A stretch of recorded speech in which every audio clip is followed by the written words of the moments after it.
Те ми казаха: никога няма да готвиш отново. Преди 3 години претърпях тежка травма на ръката при инцидент в кухнята. Лекарите бяха категорични. Няма шанс да върна фините движения, нужни за готвене. За мен това беше смъртна присъда. Не за живота, а за мечтата ми.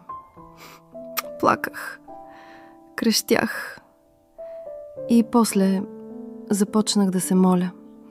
Ден след ден, месец след месец. Понякога с вяра, друг път със съмнение, но никога не спрях. Господи, ако е Твоята воля, върни ми ръката и аз ще върна сърцето си в служба на хората. По-късно видях, Бог казва: в процеса на израстването си е вероятно да се сблъскаш с много неща, които не ти допадат. Например, с болести, мъчителни разочарования. Но докато вървиш по житейския си път, Бог направлява живота ти и бъдещето ти отблизо. Той ти дава валидна гаранция, траеща цял живот, защото е застанал до теб, пазите и се грижи за теб.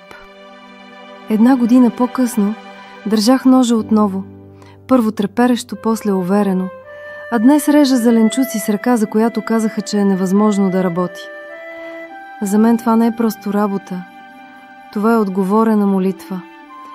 Ако четеш това и някой ти е казал няма шанс, не забравяй, че Бог е специалистът по невъзможното. Ако вярваш в чудеса, напиши амин в коментарите.